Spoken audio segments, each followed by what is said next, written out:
Hey everybody, so here we have the Cube Computer PortaCube in for service. I got it home for the weekend, and here it is the end of the weekend. I'm just now getting around to working on this thing. So the reason why I got it home is we're going to do a memory upgrade.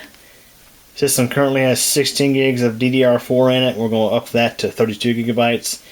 Also, we're going from DDR4 2400 to DDR4 3200, which should, in theory, help with the Ryzen 5 5600G APU in this thing. So, okay, so I got the cover off this thing. You can see inside here. So, to get at the RAM, it's kind of a tight fit, but we can get our fingers in there and we can get those RAM modules out. It's either that or take the whole motherboard tray out, and I just don't feel like doing that right now because I have to disconnect a bunch of cables to get the tray out. So we're just gonna pop the RAM modules out and put the new ones in with the motherboard in the system. And I'll be honest, I despise these DIMM slots that these newer ASRock motherboards have, where they only have a latch on one side. I just think it's a really dumb design. I'd much prefer having a latch on both sides of the DIMM module. So, these are the old modules. They are DDR4 2400 modules from late 2017, because they were formerly from the Mid-Tower Deluxe. When I built this system back in August of last year, 2022, I bought a 32 gigabyte kit of memory for the Mid-Tower Deluxe, and it's pulled the old modules out of that system and dropped them in here. But I'm finding that I much prefer to have the full 32 gigabytes of memory available. I think that's the max this motherboard setup will accept. So we're going with that. That will definitely help out with this APU for sure. So this is a look at a new module. It's a G-Skill Aegis. That's how you pronounce it. DDR4 3200. So we're going to pop the first one in. Spin around the other way.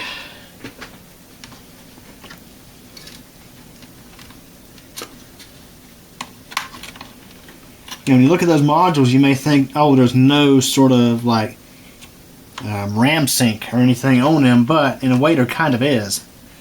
It's not the same as a genuine heatsink that you have on like the modules I pulled out of this.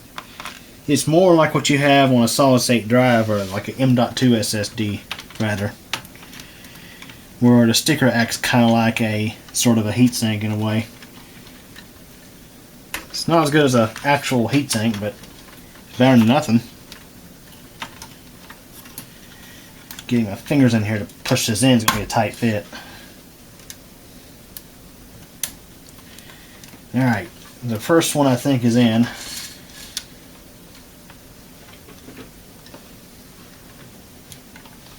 I'll be honest with you guys, you know, for many years I was dreaming of finally getting myself a Pevia XQ-Pack 2 case. I do love this case, by the way. It's just handy in the fact that, you know, this computer tends to get towed around a little bit.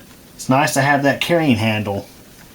So you couldn't ask for a better computer case for this style, for what this system gets used for. Most of the time it doesn't move, but sometimes, of course, I mean, this thing sits on my desk at work, and sometimes if I'm off for an extended time, I'll bring it home for the weekend or whenever,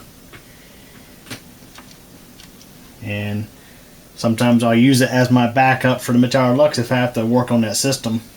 Like, for example, back in December, when I was having to do the hard drive swap in it, and that was something that took a good bit of time. So it's nice and convenient to have a whole spare system. And of course I do have the Cube Computer Plexi here, but it's not anywhere near as powerful as this system here. Matter of fact, in some regards, this machine here is faster than the Mid-Tower Deluxe. And you know, guys, I just had to say it here on this video. This computer meets the Microsoft Elite class minimum system requirements on Windows 11. Because we got that Ryzen 5 5600G in there. It actually meets Windows 11's ridiculous system requirements. Alright. That's in there. Or is it? I'm telling you guys, I don't like these I don't like these modules. Or not modules, but I don't like these DIMM slots that don't have the tabs on both sides. I mean, when you're working in a cramped system like this, it'd be nice to have the slots on both sides, or the latches on both sides. Alright, so I'm going to go ahead and pop the cover back on this, and we'll start this thing up and go into the UEFI setup. The reason why we're doing that is we want to make sure that we are using our optimal timings and not just the standard JDEC timings. Okay, so now we're looking in the UEFI setup utility. So I think where we need to go in this BIOS is under OC Tweaker. No, is it certain? Yeah, here we are. XMP setting. Let's go ahead and just load this, make sure we got the right one. Because I wasn't sure if it was still using the old one from the previous RAM modules, but just go ahead and load that in just to be safe. And we are good to go. Okay, so I got this thing back at its regular location and I've been using it today, and I noticed something off with performance. So I pull up CPU-Z and I go to memory, and I see that it is running at a frequency of near 1200 megahertz, and these clocks are off.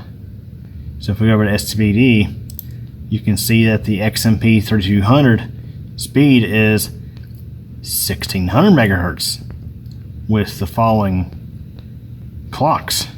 It's like it still had the old XMP settings from the previous RAM modules stuck. And it's interesting because I went into the UEFI and I supposedly loaded the XMP settings, but we're going to do it again. So we're going to restart this thing and go into the UEFI firmware utility, and we're going to check our settings again. Okay, so we're back in UEFI, and sure enough, it's running it at the previous RAM modules timings, even though I do remember going in here and selecting. So let's go ahead and go to auto. So I'll go to auto and we'll exit. That's probably what I should have done last time. Makes me want to check the timings on the Mid-Tower Deluxe too, because who knows, they might be doing the same thing. Okay, let's go back in here again. You can see now we're running at a different speed. So let's run the load XMP setting. We'll select this profile.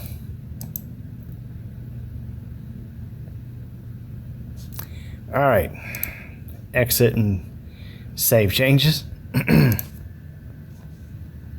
Try this again.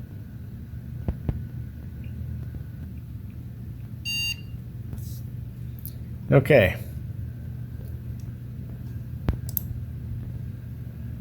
That's much better. We're actually running at DDR4 3200 now. Alright, so go ahead and exit and get back into Windows, and we'll look at CPU-Z again. Okay, we're back in CPU-Z again, and you can see now everything's where it's supposed to be. So we got our 1600 megahertz DRAM frequency. And if we look at SPD,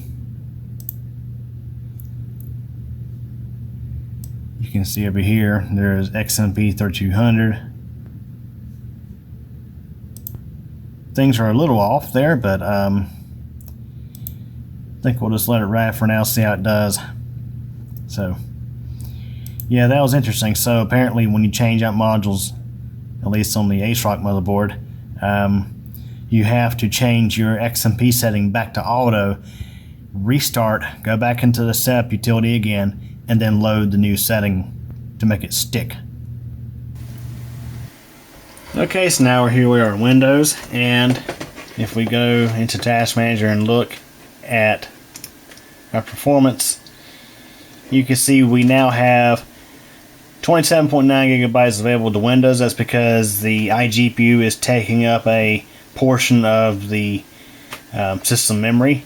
So we definitely have a lot more to work with now. I think the iGPU is using 4 gigabytes of memory, something like that, because I think I remember seeing 12 gigabytes available previously prior to the RAM upgrade. So this is definitely going to help things out quite a bit with this system. So yeah, that is swapping out the RAM in the PortaCube. So now the PortaCube system has 32 gigs of memory. So anyways, hope y'all enjoyed it. Thanks for watching. Hey everybody, thanks for taking the time to watch this video from Cube Computer channel. If this is your first time, please subscribe to the channel and be sure to tick the bell so we get notified of new video posts. Please like this video if you enjoyed it, leave a comment, and share this video as well as the channel with your friends and get the word out. Also, I have a second channel, that's Cube Comp MTDX. Over there you'll find videos about thunderstorms and weather, cycling, and videos about me personally. Feel free to subscribe over there as well if you like. Again, I really hope you enjoyed this video, and thank you so much for your support.